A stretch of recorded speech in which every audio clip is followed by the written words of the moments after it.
Samedi 25 janvier de l'an 2020, chers amis internautes, bonjour. Merci d'être au rendez-vous de votre émission hebdomadaire de décryptage de l'actualité politique nationale de la semaine sur Réseau Télévision baptisée Info Hebdo. Au menu du décryptage de ce jour, l'arrestation du surnommé général Faletti, chef de la rébellion à Savè, la convocation du corps électoral et la transhumance des acteurs politiques à la veille des prochaines échéances électorales. Et pour en parler ce matin, je reçois pour vous, chers amis internautes, Distel Amoussou, qu'on ne présente plus sur ces plateaux d'émission d'Info Hebdo. Il est consultant en médias communication et il sera face à Justin Rousseau-Sonon, web activiste, analyste politique. Sans plus tarder, on les retrouve pour le décryptage. Le décryptage de ce jour, comme je l'annonçais à l'entame de cette émission, se fera avec vous, Distel Amoussou. Bonjour. Bonjour Kader, bonjour amis téléspectateurs. Vous êtes consultant médias communication, vous êtes le PDG de l'agence de documentation de liaison et des services spéciaux ADLSS. Très bien. Merci d'être des nôtres. Vous êtes face à Justin Rousseau-Sonon, web activiste, analyste politique. Bonjour à vous Justin. Bonjour Kader, bonjour chers internautes, nous sommes encore là pour vous. Merci à vous Justin Rousseau-Sonon d'être toujours là pour nous également. Alors Distel Amoussou, vous avez appris que jeudi dernier, les éléments de la police républicaine ont appréhendé le surnommé général Faletti, chef de la rébellion à Savè. Quelles sont vos impressions d'entrée de jeu? Déjà, je vais vous dire tout de suite que c'est excessif de d'appeler cet individu chef de la rébellion pour deux raisons. Il n'y a pas de rébellion au Bénin. Ça, c'est la première raison. La deuxième raison, ce monsieur n'est chef de rien. C'est un apprenti mercenaire, un malfrat qui a été récupéré par certaines forces occultes politiques pour semer des troubles en collaboration avec certains de ses comparses pour mettre à mal la quiétude des populations de certaines régions de notre pays. Et comme nous sommes dans une république, organisée, structurée, c'est le lieu de saluer toutes les forces de défense et de sécurité de notre pays qui, de façon professionnelle, ont pu, n'est-ce pas, mettre hors d'état de nuit désormais cet individu qui s'était inscrit complètement en marge des lois de la République. Et je crois qu'on ne va pas s'en arrêter là. On ne va pas s'en arrêter là parce qu'il faudra, n'est-ce pas, creuser, trouver les tenants et les aboutissants de cette pratique malsaine qui consiste à mettre en mal la quiétude et la sécurité des paisibles populations. Et tendre à stigmatiser une belle ville, une des belles villes de notre pays, la ville de Savè. La ville de Savè qui regorge en potentialité culturelle, économique et touristique. N'est-ce pas? J'en profite pour saluer les rois, les têtes couronnées, les personnes, les habitants de Savè. Merci à vous, Distel Amoussou. Je reviens dans un instant pour recueillir votre commentaire au sujet des événements, de ces affrontements véritablement. Mais Justin Rousseau-Sonon, dites-nous, général Faletti arrêté, lui qui avait défié l'armée béninoise, il s'est fait arrêter par la police républicaine. Quels sont vos sentiments? D'abord, je salue l'armée béninoise, je salue la bravoure de l'armée béninoise. Et ça démontre réellement que la rencontre de Madame Eleonore avec les dignitaires la ministre de l'Enseignement supérieur, avec les dignitaires de Savè ont porté leurs fruits. Dans la mesure où, dans une de mes chroniques, moi j'avais eu à parler de ça, à parler de la situation de Savè, on n'affronte pas l'État. On n'affronte pas l'État. Et tout ce que nous voyons à la télévision, ne devons pas les pratiquer. Parce qu'il faut faire l'étude des impacts négatifs avant d'agir. Est-ce que vous estimez que les gens celui des films, celui que vous appelez des films? Le farfelu que vous appelez général Faletti ou je ne sais quoi là, est-ce qu'il a évalué l'impact de son acte? Il va assumer. Il va assumer parce que vous savez, quand vous allez dans l'architecture des mots, il faut savoir choisir les mots. Les mots qu'il a utilisés sont plus forts que sa personne. Et là maintenant, il est face à son destin et il va en répondre. Parce que l'État est régi par les textes de loi et nul n'est au-dessus de la loi. Quand vous créez le trouble à l'ordre public, hein, vous devez assumer et il doit servir d'exemple. Parce que les événements qui se sont déroulés à plusieurs endroits et à plusieurs étapes dans les agglomérations de Savè n'honorent pas les cadres de cette localité, ne créent pas la cohésion. Le peuple béninois, la devise de notre pays qui impose fraternité, justice, travail à tous les Béninois, ne nous permet pas quand même d'avoir ces comportements. Il est bien vrai qu'il y a eu des dichotomies suite aux élections exclusives de l'année passée. Mais on ne peut pas exagérer. On ne peut pas exagérer. On doit quand même trouver des issues de sortie. Mais lui, je ne sais pas d'où il quitte et il s'impose à toute une localité et il se comporte comme l'autre farfelu là, Aboubakar Tchekao. Et je lui dis, mais écoutez, notre pays n'a pas besoin de ces filous-là. Hein. Si aujourd'hui, la police républicaine a pu mettre la main sur celui-là, mais il va faire les frais. Il va faire les frais, on vous aura compris. Alors, Dissel Amousou, dites-nous quels ont été les motifs de ces différents affrontements. Quelle a été la base de ces affrontements? Est-ce que vous, dans votre analyse, vous estimez que c'est toujours les élections législatives qui sont toujours réclamées à ce niveau, ou il s'agit d'acteurs politiques qui tirent les ficelles dans l'ombre? Très bien. Moi, je ne sais pas s'il y a eu affrontement à Savè, mais ce que je sais qu'il y a une milice, je mets ça entre griffes, c'est-à-dire une bande organisée de malfaiteurs, une association de malfaiteurs organisée, structurée, qui, à un moment donné, a commencé par troubler la quiétude des paisibles populations de Kaboua, de Savè, des environnements de Tchaourou, et de façon éparse à Parakou. Et que ces individus, à un moment donné, ont pu, n'est-ce pas, bloquer la route inter-État et freiner l'activité économique, obstruer la libre circulation des biens et des personnes à un moment donné. Et comme nous sommes dans une république, je continue de le dire, les forces de sécurité et de défense ont dû prendre leurs responsabilités pour libérer les populations du joug de ces malfaiteurs, de ces malfrats, n'est-ce pas? Alors, la délinquance qui s'est déplacée vers nos routes a été annihilée. Donc, la route inter-État numéro 1 a été libérée et désormais, depuis lors, j'allais dire, libre à la circulation des biens et des personnes. Alors, dans ces opérations d'assainissement de l'environnement sécuritaire, dans ce cadre, dans ce milieu, ou dans ce point géographique de notre pays, oui, il y a eu de la résistance, il y a eu que des armes à feu ont été tirées sur les forces de l'ordre de sécurité publique. Il y a eu que ces personnes mal intentionnées, je ne vais pas dire ces mécréants, ont pu, n'est-ce pas, affronter le dispositif sécuritaire de l'État vis-à-vis de l'apaisement ou de la quiétude des populations. Donc, il y a eu des blessés. Il y a eu des blessés, il y a eu des interpellations. Il y a eu des interpellations, il y a eu également dialogue, il y a eu négociation. Il y a eu que l'État.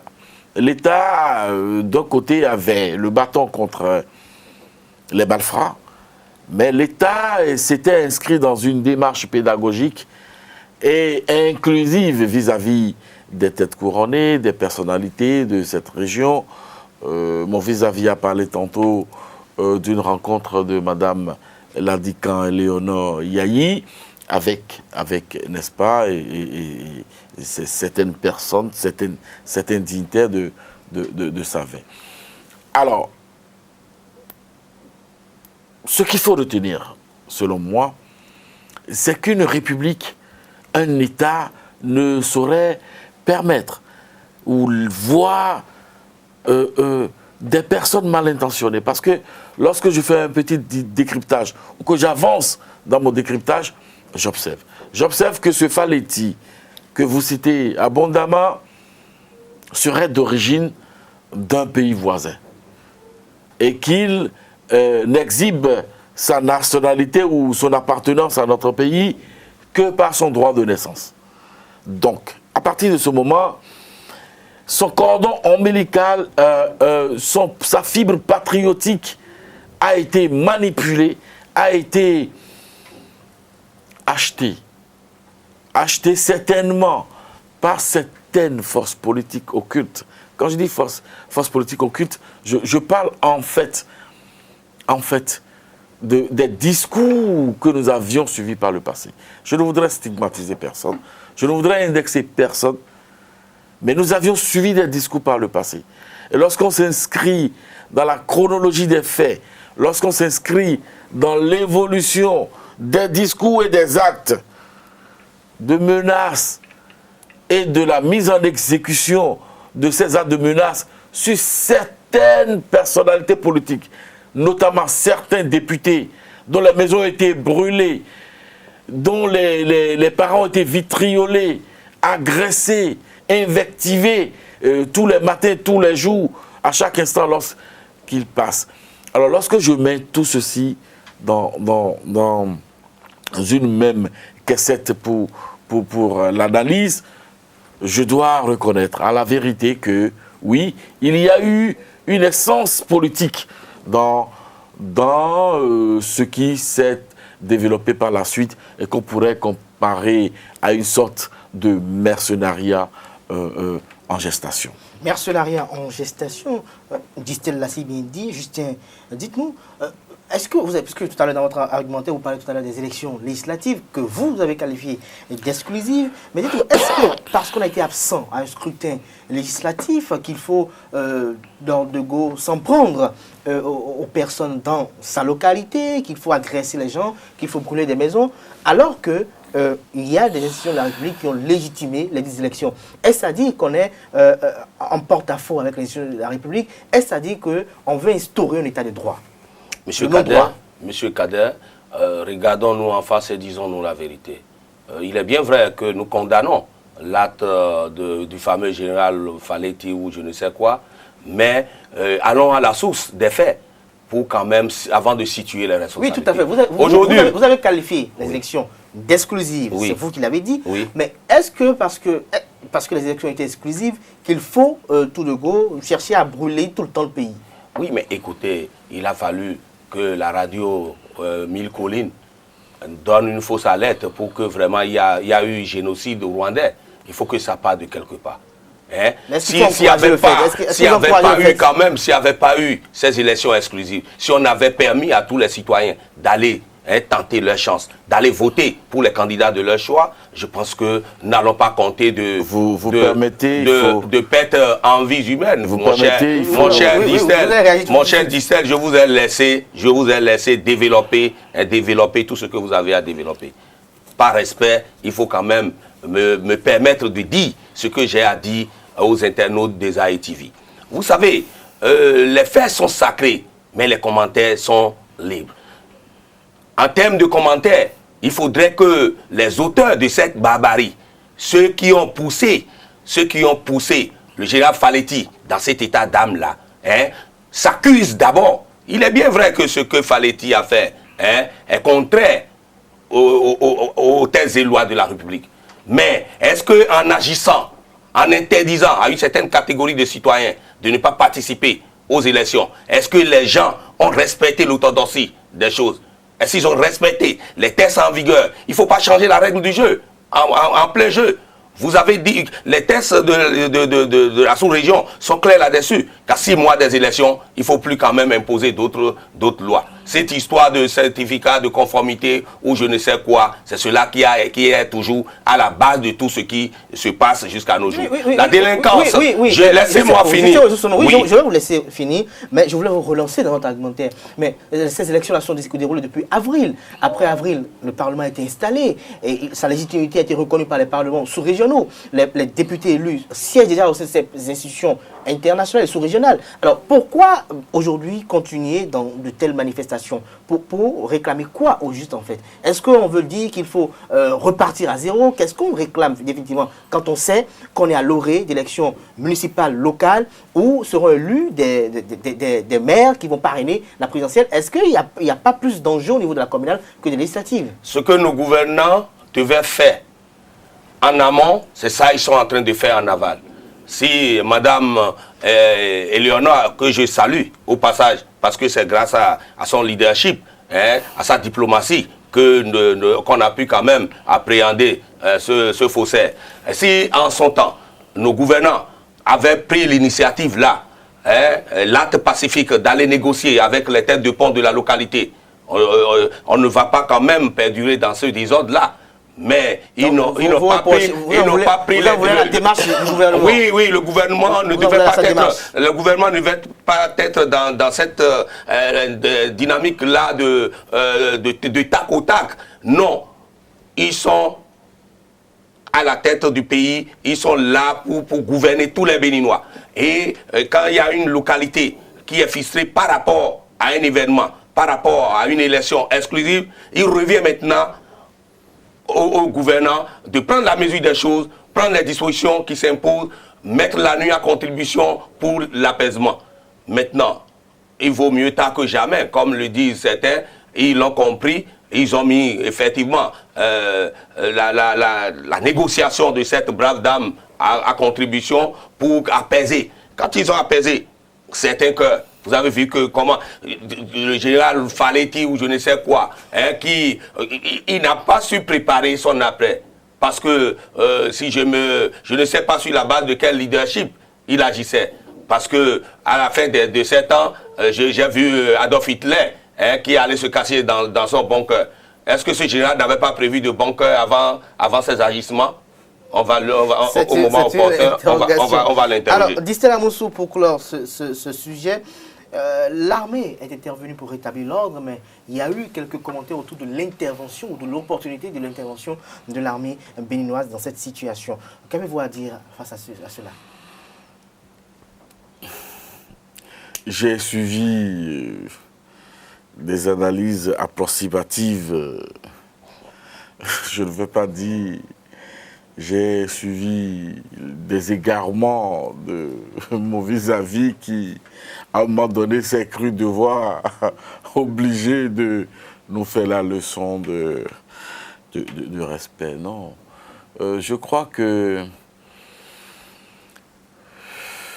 c'est la faute aux leaders de notre pays. C'est la faute aux leaders parce qu'en réalité... Pourquoi est-ce qu'on continue de parler d'élections exclusives, c'est ça? Ah oui, c'est ça qui est à la base de cette dichotomie interminable. Je pense que... Alors, l'opportunité de l'intervention de l'armée béninoise pour rétablir le calme. Mon vis-à-vis d'Issel tente de défendre l'indéfendable. Il me condamne et il me rejoint. Il dit que c'est la faute des leaders. Qui sont les leaders? On vous a compris. Nos dirigeants sont les leaders. On vous a compris, justement, selon Distel Amoussou, la parole. Très rapidement. Vous savez, les élites ont l'obligation de l'éducation et de l'instruction de la base. Les élites ont l'obligation de rigueur dans l'orientation du choix ou des choix de la base. Et lorsque les élites laissent émerger des analyses approximatives, je pense à des raccourcis qui sont contre-productifs. Je vais élever un peu le niveau de langue à ce niveau-là, juste pour répondre maintenant à votre question. Non, Cadet, en réalité, certaines personnes confondent, notamment des journalistes aussi, confondent le maintien d'ordre, l'opération de maintien d'ordre et la défense du territoire. N'est-ce pas? Alors, ce qui s'est passé à Savès n'est pas un soulèvement populaire. Ce qui s'est passé à Savès n'est pas une marche interdite. Et pour qu'on envoie des policiers, rien que des policiers pour le maintien d'ordre. Ce n'est pas une activité effective qu'on doit aller sécuriser, n'est-ce pas? Ce n'est pas la bagarre entre, n'est-ce pas, population ou éleveurs et quoi éleveurs et acheteurs ou... Non, éleveurs et cultivateurs. Cultivateurs. Mais voilà.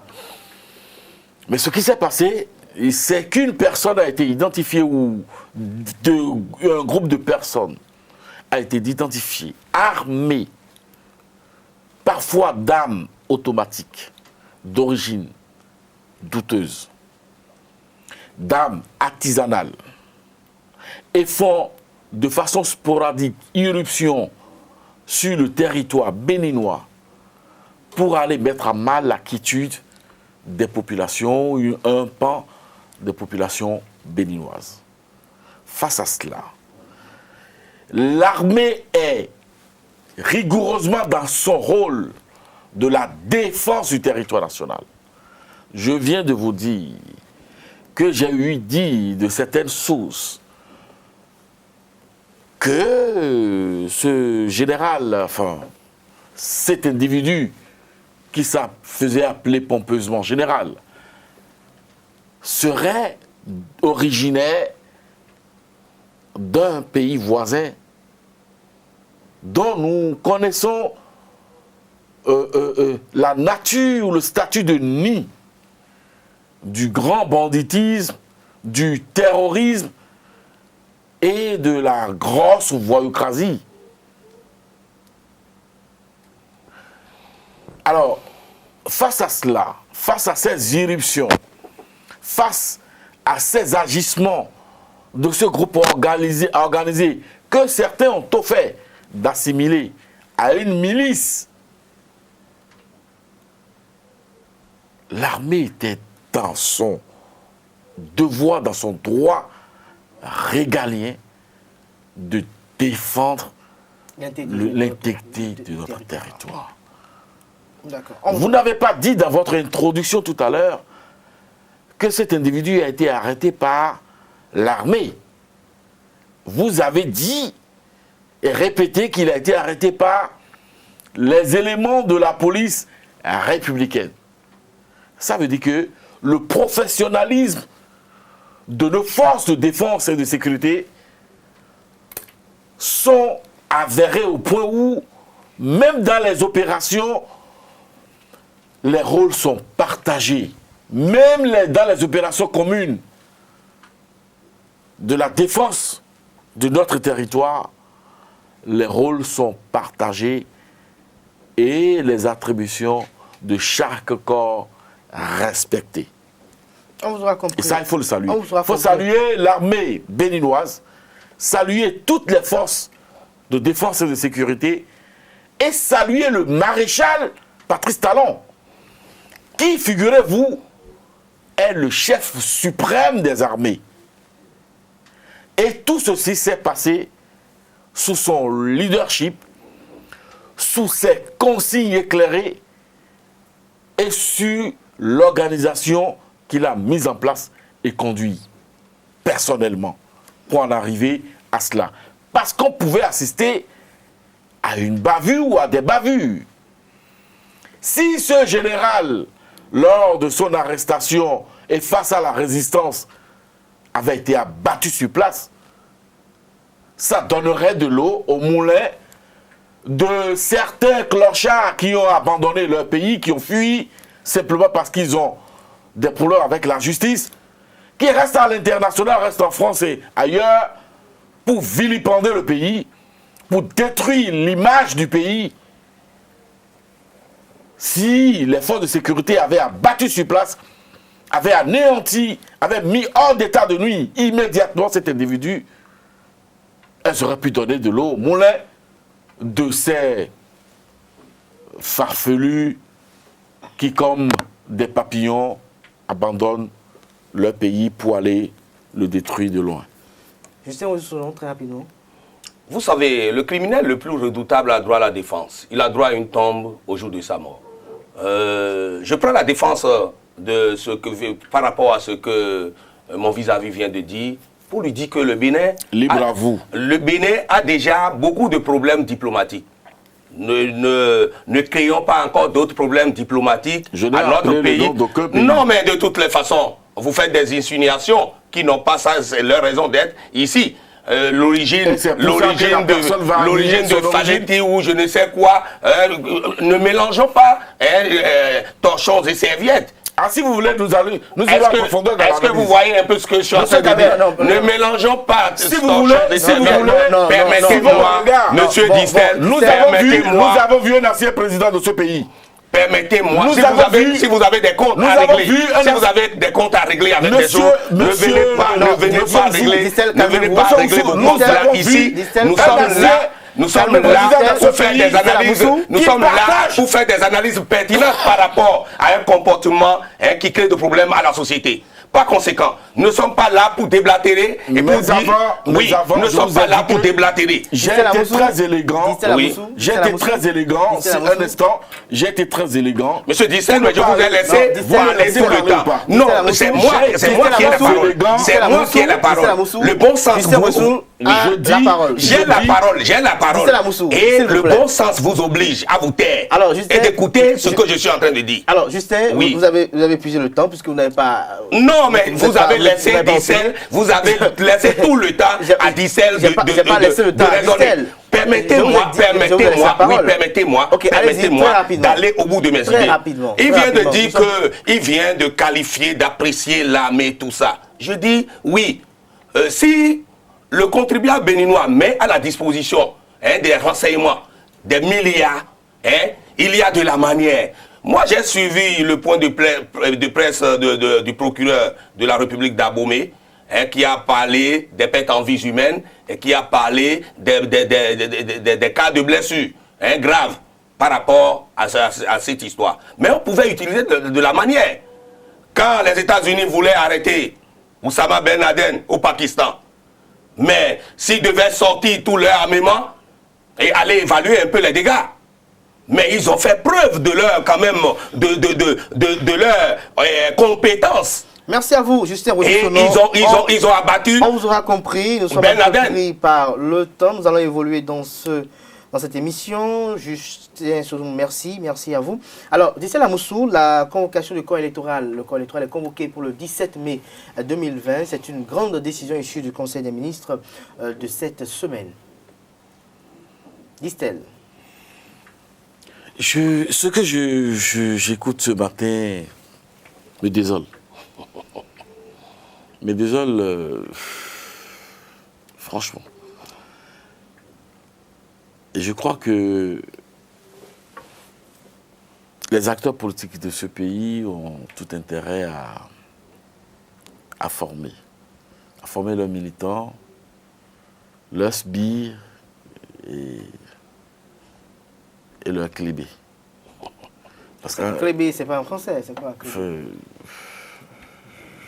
le clébé, on connaît ce terme-là au niveau du marché dont on parle. Leur valet. Parce que ce que je viens d'entendre, c'est dangereux. Mais je ne vais pas utiliser votre plateau pour faire de la leçon. J'aurai d'autres cadres. Tout à fait. Pour dire certaines choses. Alors, la convocation du corps électoral. Oui, le processus démocratique béninois est en marche.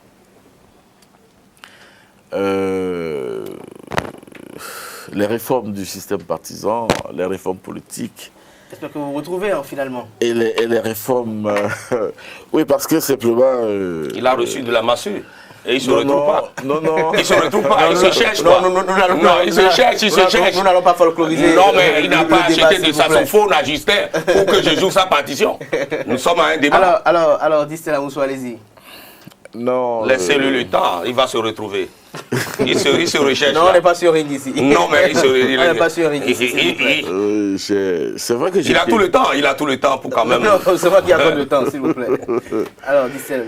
Non, c'est vrai que j'ai été assommé. Ah oui. Assommé par les bêtises que j'ai entendues. Il n'y a pas de bêtises. J'ai été assommé par les contresens. Quand vous parlez de Clébé sur un plateau de télévision, hein, vous parlez de Vallée sur un plateau de télévision, vous êtes allé dans quelle architecture de mots pour choisir ces mots-là? Bon, mais les mots ont quand même leur sens et on va retrouver la bonne ambiance de départ de cette émission. Alors, Distel Amoussou, nous étions en train de parler de la convocation du corps électoral pour les élections communales et locales à venir. Le corps électoral a été convoqué pour le 17 mai. Je vous remets la question. Oui, je disais que... C'est la bonne marche du système la démocratie béninoise est en bonne marche et les structures, les échéances sont respectées. Non, je crois que... Non, mais on se regarde en face et on se parle là. Non, justement. Oui, on est là, je suis là. Nous devons évoluer, nous sommes pas le temps. Alors, donc, Distel ne veut pas opiner, il est encore... Je le laisse le temps de se retrouver, comme l'a dit, c'est bien, je rentre dans le style. Alors, je sais, son nom, les élections communales se tiendront le 17 mai 2020 prochain. Dans le Conseil des ministres, il y a des dispositions qui ont été prises pour alléger un peu l'obtention du quitus fiscal. Ah oui, l'échec concourt à la perfection. Si les gens ont pu quand même tenir compte de ce qui s'est passé lors de la toute première élection qu'ils ont organisée en leur temps, pour quand même perfectionner les choses, on ne peut qu'applaudir. Oui, l'élection communale municipale peut quand même donner plus de la visibilité à notre pays parce que vraiment nous sommes dans le gouffre après les législatives exclusives. Si nos gouvernants ont pris la décision quand même d'harmoniser les choses, hein, d'alléger les choses permettant à la population de choisir leurs dirigeants à la base, ce sera vraiment une fierté, ce sera à leur actif. Ce sera une fierté, ce sera à leur actif. Alors, Distel Amoussou, selon vous, en tant qu'analyste politique, dites-nous quels sont les enjeux qui concourent autour de ces prochaines élections communales. Bon, c'est la gestion de la cité. La gestion de la cité, c'est des élections à travers lesquelles les populations mettent la main au développement de leur région, de leur localité et accompagnent, n'est-ce pas, l'administration locale à suivre ces orientations en fonction de l'organisation mise en place. Et je crois que c'est une bonne chose que le Bénin continue d'organiser ces élections à bonne date. C'est une bonne chose que la réforme du système partisan et politique dans notre pays fasse son petit bonhomme de chemin. C'est une bonne chose que ceux qui hier, n'est-ce pas, criaient, embouchaient la même trompette que mon vis-à-vis parlait d'élections exclusives, se retrouvent, n'est-ce pas, de bonne humeur ou se ravisent, n'est-ce pas, pour venir participer, n'est-ce pas, aux prochaines échéances électorales. Et je veux parler notamment des FCBE, et qui, n'est-ce pas, ont senti aujourd'hui la nécessité, n'est-ce pas, de donner tout pour leur implication à ce jeu électoral. C'est une manière de donner une caution, de valider toute la réforme du système politique de notre pays, n'est-ce pas. Je veux commencer déjà par la validation, n'est-ce pas, de la révision de la Constitution, la validation de la 8e législature, la validation, n'est-ce pas, du quitus fiscal que Equidam vient encore décrier. Parce qu'aujourd'hui, l'autre pan, l'autre aile des FCBE qui vitriolait, n'est-ce pas, le camp Roumpé, rampe aujourd'hui pratiquement, se met aujourd'hui pratiquement à genoux pour s'insérer, n'est-ce pas, dans les FCBE sous, n'est-ce pas, le quitus fiscal qui a été obtenu. Alors, donc, lorsqu'on a fait tout ça, on a observé tout ça, et que quelqu'un en arrive à me dire encore que ces élections sont exclusives, et mon cher, je dis, il vaut mieux en rire. C'est pour ça que j'en riais. J'en riais parce que je ne sais pas s'il vient parler, s'il a reçu un mandat, n'est-ce pas, de l'opposition ou d'une classe ou d'une formation politique, parce que tout ce qu'il dit là est complètement en déphasage avec la réalité, parce que les hommes politiques, les acteurs politiques ne sont plus du tout sur ce terrain, ne sont plus du tout dans ce champ, oui, sauf le camp de ceux qui ont perdu les manettes. Et parmi ceux qui ont perdu les manettes, il y a ceux qui ont refusé de se conformer aux nouvelles dispositions légales qui régissent l'organisation des partis politiques dans notre pays. Et comme un pan ou une partie des FCBE, ou en tout cas aujourd'hui plus officiellement, les FCBE, ont pu mener la démarche et obtenir le sésame, ils se retrouvent aujourd'hui sur le carreau. Ils vont faire quoi? Alors, Dessina Moussou, avant de passer à Justin Ressoussono, les discours ont évolué. Vous parlez d'une partie de l'opposition qui refuse de se conformer aux exigences du ministère de l'Intérieur pour obtenir le certificat de conformité. Oui. Dites-nous, quelle appréciation, quelle lecture faites-vous de la posture de l'Union sociale libérale? Elle a enregistré récemment aussi des démissions, notamment celle de Sylvain. Oui, simplement parce que, ce qui s'observe au niveau de l'USL, n'est-ce pas, c'est quoi? Aujourd'hui, toutes les revendications se retrouvent liées à la personne intrinsèque de Sébastien Diavon. Et dans toutes les revendications, vous allez entendre le retour des exilés. Donc, de Sébastien Diavon, vous allez entendre la main levée sur ses comptes bancaires, le respect d'une décision de la CCJA. Donc, toutes les revendications partisanes de l'USL aujourd'hui se retrouvent les revendications personnelles de Sébastien Diavon. Face à cela, les personnes qui sont venues à l'USL pour ces idéaux, les personnes qui sont venues à l'USL pour son idéologie ne se retrouvent plus. Parce qu'en réalité, tout ne concourt plus à l'enracinement ou à l'officialisation du parti, du USL. Mais plutôt, toutes les démarches ou toute la lutte se mène désormais pour, n'est-ce pas, mettre à bonne posture le président d'honneur du parti. Alors, dans ce cas, il y a gêne pour certains cadres qui ne veulent pas déifier une personne, mais qui veulent militer pour un parti, pour des idéaux. Et c'est ce qui se passe. Alors, Justin Ressoussono, ces élections communales ont une particularité, et celle de l'élection de conseils communaux, mais qui seront installés de 2020 à 2026. Première chose. Seconde chose, ce sont eux qui parraineront, les maires qui seront élus au sein des conseils communaux, ce sont eux qui parraineront les candidats à la présidentielle. Avant de répondre à votre question, je voudrais que M. Distel retire un de ces mots-là. Parce que nous sommes face au monde entier.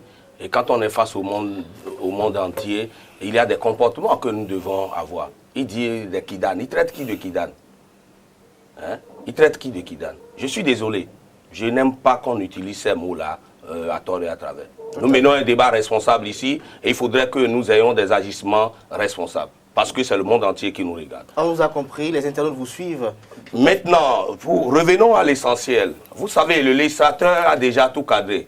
En me référant à la loi 98-29 du 15 janvier 1999 portant organisation des communes en République du Bénin, le législateur a fixé déjà les conditions d'élection des maires, de ses adjoints et tout. Est-ce que vous voyez? La population connaissent, les populations connaissent ceux qui doivent quand même les diriger. Ça ne sert à rien de vouloir coûte que coûte imposer des gens d'un bord politique. On dit le développement à la base. Le développement à la base, les gens connaissent ceux qui doivent quand même les diriger pour développer leur localité. Moi, je souhaiterais, on a bien convoqué le corps électoral pour mai prochain, c'est une bonne chose, mais il faudrait qu'il faut qu'on laisse main libre à la population de choisir ceux qui doivent quand même diriger leur localité. Procès d'intention. Alors, quelle est la particularité de ces élections-là, Justin Wessoussou? La particularité de ces élections, c'est pas ce qu'il dit. Si moi j'ai pris mandat, on m'a dit non, non, non. Vous m'avez invité ici en tant que chroniqueur. Vous m'avez invité ici en tant que web activiste chroniqueur pour dire mon opinion par rapport à l'actualité. Oui. Et je suis là pour ça. Mais si on me prête des intentions, je ne sais pas ce qu'il met dedans. Vous suivent et... Maintenant, par rapport à ces élections, nous sommes là. Normalement, nous devons respecter les fondements basiques des médias. La presse éveille les consciences, dénonce les irrégularités, informe et sensibilise les peuples. Est-ce que vous voyez? Mais par conséquent, si on se met dans des considérations discutoires, moi je ne suis pas là pour ça. Je suis là pour éveiller la conscience aux internautes des AITV. Je suis là pour dénoncer les irrégularités. Je suis là pour dire mon opinion par rapport à l'actualité. Vous m'avez posé la question de savoir la particularité. La particularité. Est-ce qu'on va parler de particularité? Monsieur Sono, répondez à la question. On va quitter ici. Non, mais écoutez, c'est pas vous qui dirigez le débat. Je n'ai pas d'ordre à recevoir de vous. C'est Kader. Vous allez arrêter avec vos taquineries un peu. On va évoluer un peu. On est un peu pris par Monsieur le temps. Kader. Oui. Bon, c'est les concepteurs des lois, là, les réformateurs, qui savent ce qu'ils mettent dans le parrainage ou je ne sais quoi. Est-ce que vous voyez? Si on va aux élections normalement, mon vis-à-vis c'est que le peuple connaît, son vrai choix. Ça n'est pas la on question. On va pas imposer des choix. Ça n'est pas la question. La question c'est quoi? Laissez le peuple choisir. Laissez le peuple béninois choisir les maires qui vont effectivement contribuer au développement de leur localité. On vous aura compris, Justin Wessoussou. Non, je me retourne vers Distella Moussou. Distella Moussou, il y a la question du parrainage. On dit pour parrainer un candidat, il faut au moins 10 parrains pour parrainer un candidat à la présidentielle. Mais je donne une simple hypothèse. S'il arriverait qu'une formation politique, en l'occurrence la FCBE, n'arrive pas à trouver 10 mairies, qu'est-ce qui pourrait se passer déjà? Quelle prédiction faites-vous? Pourquoi est-ce que vous voulez conjecturer sur l'incapacité d'une force politique telle que les FCBE? C'est une supposition. Non. Pourquoi est-ce que vous ne posez pas la question dans l'autre sens, à savoir s'il advenait que les FCBE raflaient toutes les mairies? Moi, je ne veux pas prêter d'intention à tel bord ou à tel autre bord. Je dis, nous allons vers, n'est-ce pas, des élections pour lesquelles la base va choisir ses dirigeants pour son développement. À partir de ce moment, il appartient aux populations. Et ce, avec l'aide des leaders, des élites. C'est pour ça que je retourne toujours aux élites. Il n'appartient pas aux acteurs web activistes ou politiques de venir embrouiller les populations.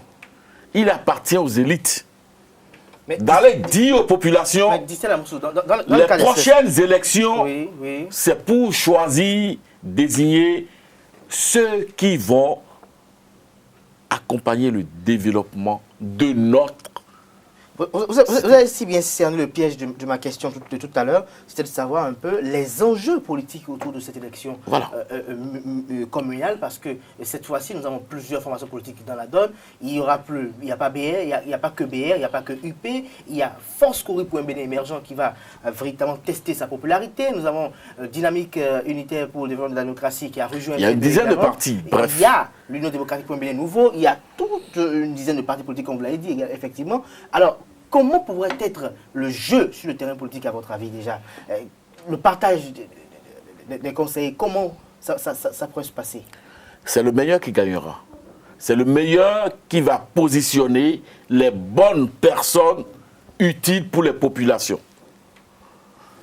C'est les meilleurs qui vont, n'est-ce pas, mettre en avant le développement à la base en identifiant les personnes proches de ces bases-là qui gagneront ces élections. Est-ce que vous êtes sûr que ces élections seront des élections où les populations choisiront ceux qui vont faire le développement à la base, ou ce sera une élection sanction? L'élection où on verra entre la mouvance et l'opposition qui a plus de popularité. Alors, c'est ce que je dis.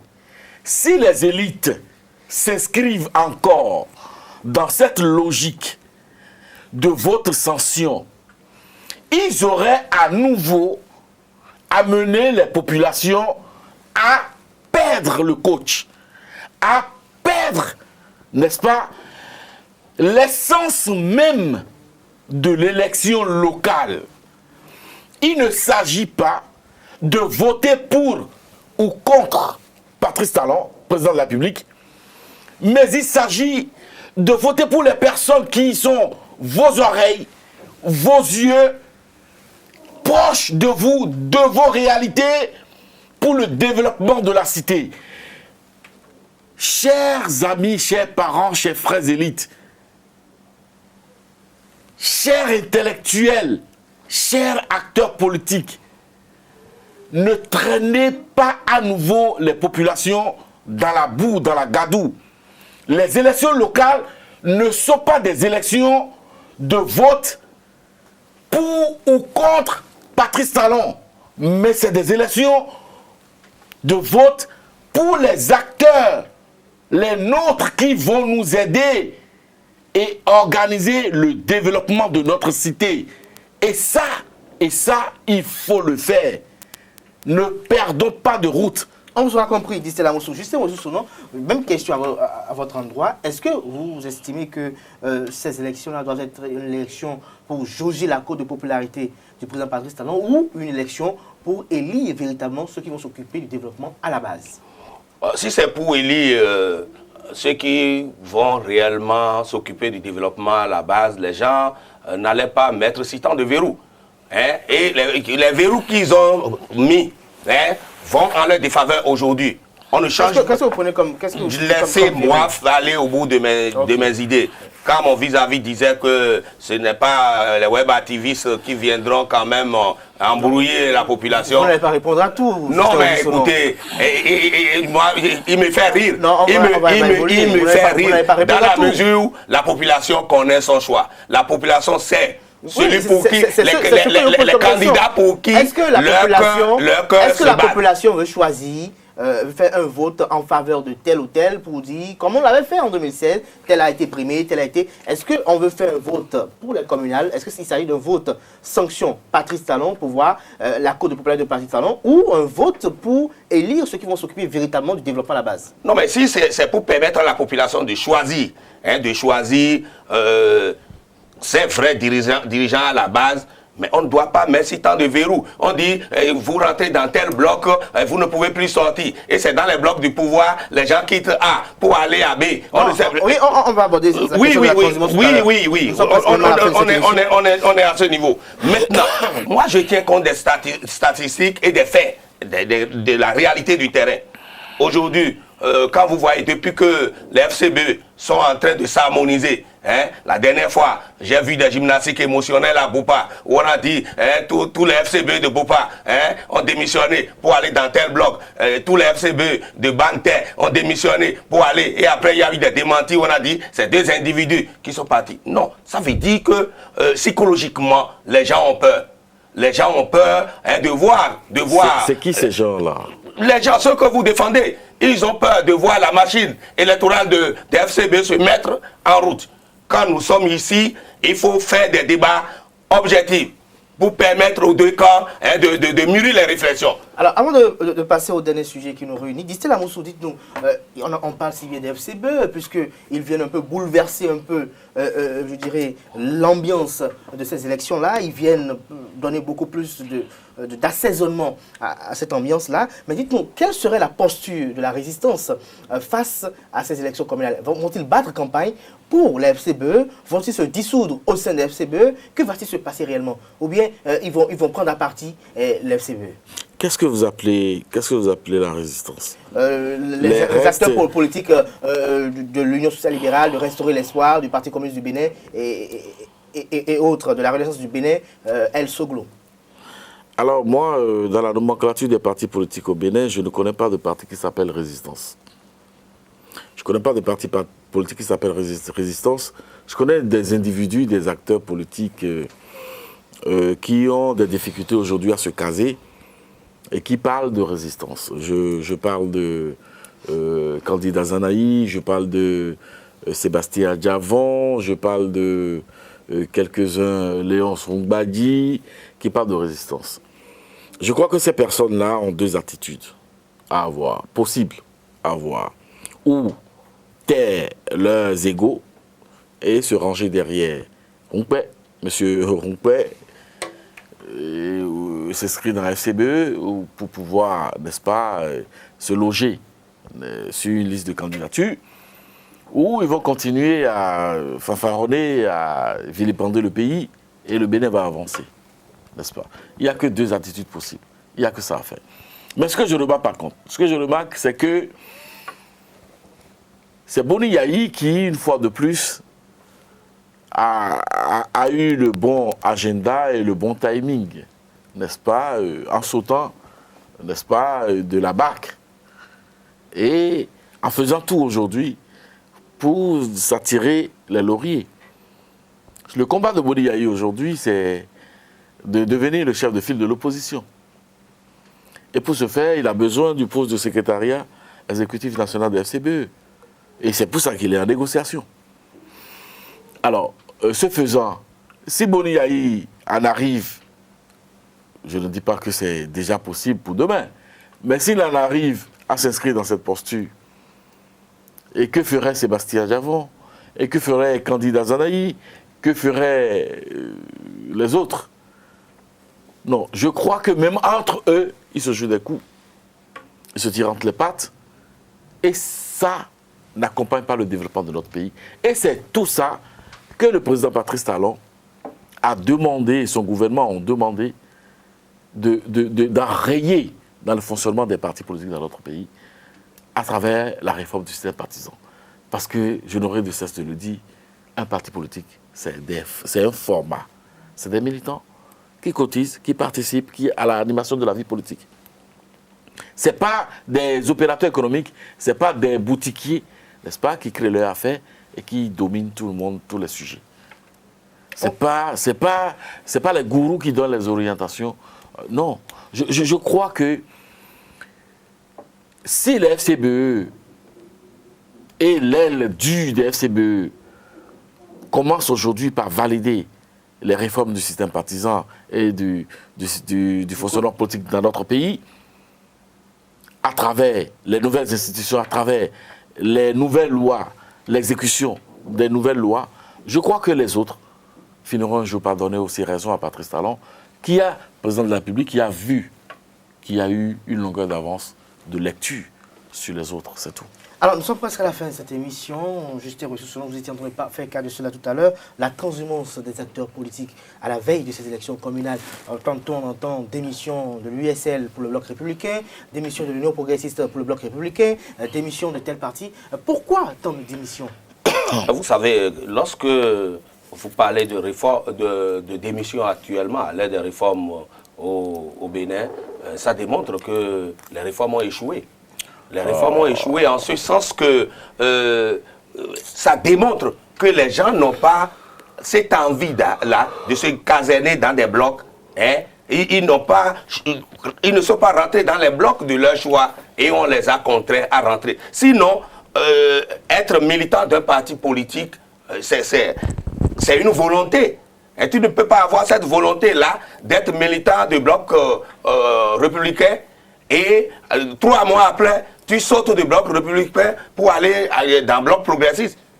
Mais justement, vous dites échec des réformes, mais dans un passé récent, oui. quand les acteurs politiques démissionnent d'une formation politique, oui. c'était pour aller créer leur propre parti politique, oui. ce qui n'existe pas aujourd'hui. Est-ce qu'on peut toujours parler de démission Mais en faisant la conception des réformes, on devait quand même analyser tous ces contours et mettre les garde-fous pour empêcher les militants, quand tu rentres dans une boîte, dans un bloc, ça te... Moi j'ai lu les textes sur les blocs là, quand tu dois démissionner d'un bloc, c'est au tribunal que tu dois aller démissionner. Mais aujourd'hui, est-ce que les gens respectent?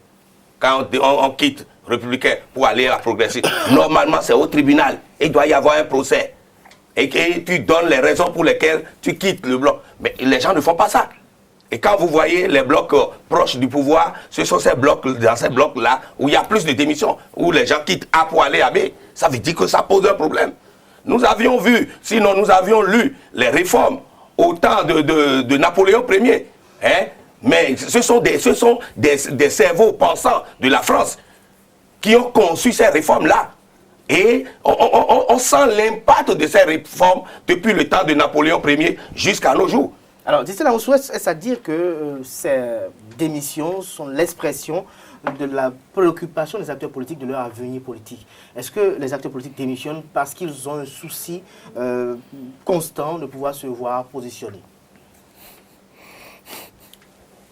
Non, mon ami, Sono, il me fait rire parfois parce que... Oh là là. Allez, très rapidement, nous sommes presque à la fin. Napoléon c'est le dernier tour de table. Il a fait ça. Non, je crois qu'il n'a pas les éléments de lecture. Il n'a pas les éléments de lecture. Donc, vous utilisez le microscope ou bien vous utilisez la loupe? Non, quel élément de lecture? On va faire un peu sérieux. On est presque à la fin. Il ne faut pas distraire les internautes. Et nous sommes face à la réalité. Il ne faut pas distraire les internautes. Alors, Distel, allez-y, s'il vous plaît. Est-ce que vous pouvez avoir le respect de me laisser parler? Non, mais sur ce plateau, vous le faites aussi. Je démerde celui qui respecte plus. Allez-y, dans le choix des mots même. Allez-y, Distel Amoussou, s'il vous plaît. Non, mon jeune frère... 52 ans. Mon jeune frère... Distel Amoussou, ma question, c'est de savoir, est-ce que le fait que les uns et les autres, les acteurs politiques démissionnent de telle formation ou pour une autre, d'autres de l'opposition pour la mouvance, d'autres en parti politique de la mouvance, est-ce à dire que les acteurs politiques sont préoccupés par leur avenir politique? Il faut faire 3 observations pour répondre à votre question. C'est les observations qui manquent à la lecture de mon jeune frère. Allez-y. Il faut dire que les humains sont généralement résistants à tout changement, radical ou fondamental. Mais le concepteur du changement doit tenir compte de ces résistances-là. Permettez, s'il vous plaît, justement. Je suis au regret. Hein. Allez-y. Alors, il a reçu tellement une bonne éducation qu'il demande aux autres... Non, pas parler des questions d'éducation. Il demande aux autres de ne pas parler quand il parle. Vous avez assez parlé. Je risque de vous couper, pourquoi? Parce que je suis un peu pris par le temps. Allez-y. Donc, je dis, les mutations, les hommes, les humains sont résistants aux mutations. Deuxième observation, ceux qui bougent là,